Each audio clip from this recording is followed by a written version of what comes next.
boy DC the Don, y'all watching No Jumper, feel me? I'm from Milwaukee, Wisconsin, you feel me? I was born out in Wisconsin. I know when y'all hear Wisconsin, y'all probably thinking of fucking farms and shit, but no, I was born in Milwaukee. It's like the smallest city there, but feel me? It's like where they put all the minorities, feel me? It ain't shit to do in Milwaukee at all, bro. It's so small, like, you gonna know everybody there. Everybody there feel like family because everybody's so connected because it's so small and shit. Niggas be on Facebook and shit out there. That shit lame as fuck. But it ain't shit to do out there unless you really know people, you feel me? I love my family and shit, so when I go out there, I'm just really with family. I don't really know nobody out there like that. I just be chilling. When I was little, I used to hoop and shit. People that know me know I'm, you know what I'm saying, one of the coldest basketball artists, hoopers in this bitch, you feel me? So if a nigga wanna play me one-on-one, we can play right now, hit my DMs, you feel me? I got a band on that shit, but nah, I used to just be hooping and shit when I was younger. I didn't start rapping until I moved to LA, and I didn't move out here until I was 16, so really when I was younger, I used to just hoop and shit, but I used to write music. I started writing when I was like 8. Me and my cousin, shout out my cousin D-Lo, bro. Me and my cousin D-Lo, we would just be in the crib, bored as hell. We used to go to a skating rink, like, on Friday, cause they had free pizza and shit, and we used to go up there and talk to the females that go up there and shit on Fridays and shit. But we'd just be writing raps and shit in the gym, hooping. I really had like a normal, like, every other black kid that grew up in a small city type shit, like just hooping, take care of my grades and shit. What it was really, I wouldn't say I was doing no crazy ass shit, but it was just a lot of shit, like a lot of small dumb shit that I'd be doing that just built up over time. You know what I'm saying? It was like so much just stacking up to a point where it's like it's only so much she could take, and I don't blame her neither. Like I said, I was fucking up. I ended up getting kicked out of school my sophomore year. She was like, bro, fuck that. Move to Cali with your dad, get yourself together. So I'm like 7 feet. Nah, I'm just bullshitting. I'm 6'6", 6'7", down there. But yeah, I'm tall as hell. Niggas be thinking I'm short, but when they see me in person, they're like, damn, what the fuck? Like, I don't know. Look, niggas can't even see me. Look, when I stand up, niggas can't even see me. I'm tall as hell, but shit, I'm trying to hit 7 foot this year. We gonna see what happens. Fuck it. I'm only 19, so I might still got some growth in me. I was on the AAU travel ball team with LaMelo, and Lavar was our coach and shit. It was me, my little brother, a couple of us played for the AAU team, but I also played for the Chino Hills High School. I played there my junior year, and I played my sophomore year, and I played a little bit in my senior year, but I quit like 2 months into senior year season, and I was like, I'm gonna just fully focus on my music, because at this point, it's like, I'm making bread, and it's like, I don't want to go to college, I don't want to go to school for basketball, even though I had 2 scholarships. It's like, why take that shit when I could just focus on my music and actually make some serious bread and get my mom out of Milwaukee instead of, you know what I'm saying? Because that was always the final goal, to get my mama out here. Like, she sent me out here for a reason. She sent me out here so I could better myself, which I did. So my goal while I'm out here is to get my mom out here. I don't feel like I made it yet until I got her out here. So that's the goal right now. We working towards that shit. It was funny as fuck having Lavar as a coach, bro. Anybody that know that nigga, bro, know that that's one funny ass nigga. But not only that, bro, he inspiring in a way, bro, cause it's like just to see somebody like, I don't know, bro, he take care of his kids, bro, and he really put his kids in a good situation. Also, he actually care about people that's like around him, bro. He be like training kids and feeding them and bringing them into his crib. Like, he did the same for me, my brother, and anybody else that was on our team. So it's like, I fuck with Lavar, and I'm gonna always support BBB. I'm gonna always support the Ball family and shit. They did a lot for me, so appreciate them for that, for real. Yeah, me and Lonzo started making music. Also, honestly, I feel like I got my first boost in my career because of Lonzo, because he had his first shoe, and they did a commercial for it. And I remember he was at UCLA. I was still at Chino Hills at the time. This was like junior year summer, or going into the summer. So like almost a year ago now. He hit me up. He was like, hey bro, that new song your first song that you dropped, it was my first song. Like, that song that you dropped, sorry, I want to use it as like the song for the commercial. I'm like, hell yeah, the fuck? Use that shit, and it went up. Like, blogs started posting about me, and I was like, damn, okay, yeah. But even before that, that shit had like damn near like 10, 13K. And it's like, shit, for me to post my first song and get 10, 13K like that quick, it was like a week and a half. I'm like, that's pretty good. So me and Lonzo already made a couple songs.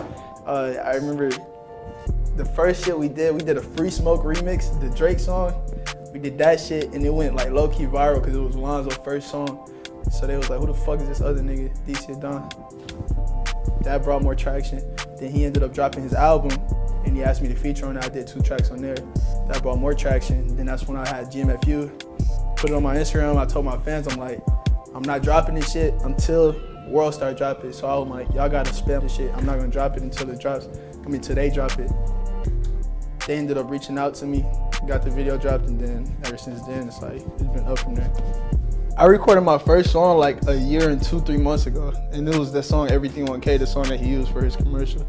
Like I said, I have songs from way back where I would just be writing shit, like just writing, because I was like into poetry and shit like that, so I would write songs. But the first song I ever recorded was Everything 1K, and that was like my first hit. So I was fortunate to have my first song just hit. My big brother, shout out DJ, my big brother DJ had like a little studio set up at his apartment, and I would see them making songs, him, his friend DeQuince, and a couple other people, and this nigga Euro Benz, and they'd be in there recording songs and shit. And I would be like, bruh, they all knew that I rap, but they all knew I was a hooper too, and they was like, okay, he don't take it serious, so they didn't really like press the situation. But I would see them recording, and I would just be watching, and I would just be sitting back like peeping game and shit, just see how they record themselves. I started realizing, I'm like, bruh, it's not that hard. Really, all you gotta do is just stop, go, record, you feel me? And the fucking booth was like literally right next to it, so I would just be, I don't know, really I just learned how to do it myself. I would just watch them and then pick up some shit from them and then just keep learning, watch YouTube tutorials and shit. And then I recorded myself, so for the whole like first 6 months of my career, I would say I was engineering all my shit. So like some of my biggest songs I walked through, walked through, a couple other songs I recorded and engineered myself, so. I mean, I'll definitely pick my fights. I ain't gonna fight no nigga that's damn near 7 foot, 600 pounds, but I was definitely picking my fights, you feel me? What it really was, bro, I feel like I was fortunate because I got to see both sides of high school, bro. Like my freshman and my sophomore year, I hated high school. I fucking hated that shit. It was like my worst experience freshman, sophomore year, because I would come out to Cali to visit my big brothers and shit. And they would all, this was during the time when jerking and shit was in. So they would all have on their tight ass jeans, like fucking cheetah print Vans and shit. And I was like, bro, I look up to my big brothers. I'm like, bro, that shit fire. Like, I want to wear that shit. People back where I'm from, they only wore 501 jeans, big ass fucking Jabot jeans, fucking Timberland boots and shit. That was what was in. And then I would come back from visiting my pops for the summer, trying to dress like my brothers and them. Freshman year, orientation. I remember I came to school, I had on some tight pants, I had on some cheetah Vans and shit. Where I'm from, nigga, that shit's like, bruh, no. Like, it's just no. Freshman, sophomore year, I hated high school. Junior, senior year, I love that shit. Like, being at Chino Hills, I went to a whole new school. It was a whole different environment. I was doing my basketball and my music now, so people actually fuck with me. So I got to see like the good shit of high school, and I got to see the bad shit. So I feel like, you know what I'm saying, I got to see best of both worlds type shit. I used to go by King Dage, Lil Dage too. That's my nickname, my real name Dejan, so niggas be calling me Dage, Lil Dage.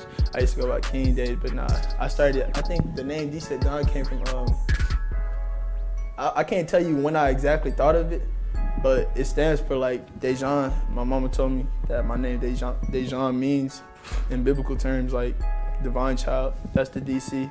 The Don come from, I'm pointing at the fucking thing like it's on here, but the Don stand for like somebody that take care of their family. It's in Godfather.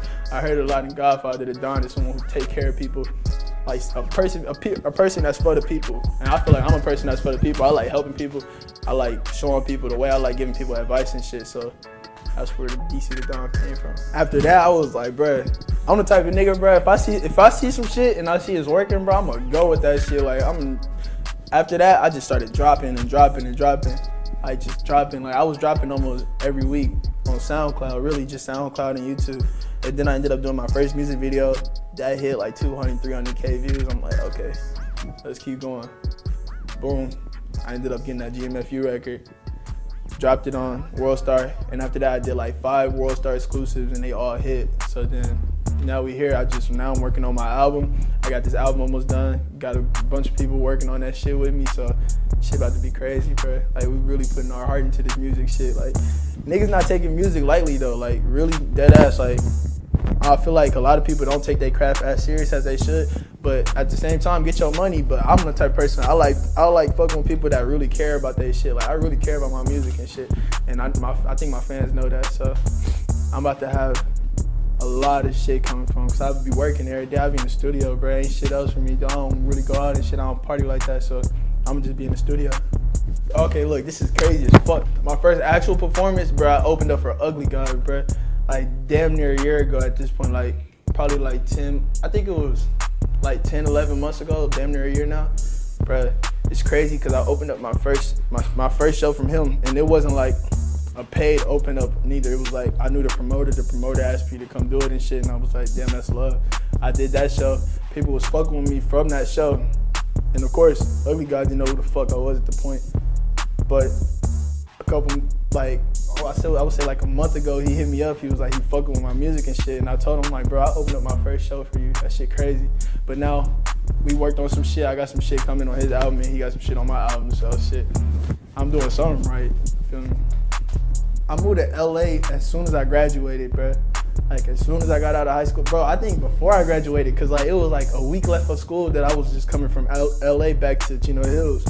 I'm like, bro, I feel like it was no time to waste. Being in LA, bro, for a lot of people out there that's trying to start their shit, bro, I think you should try to come to LA, bro. Cause just being in LA, period, you gonna run into people, you gonna meet people, bro. Like, nigga, I walked in this store, no jumper, and I talked to this nigga Adam and introduced myself like 10 times to that man, bro, like 10 times. But at the same time, each time he's starting to remember me a little bit more and more.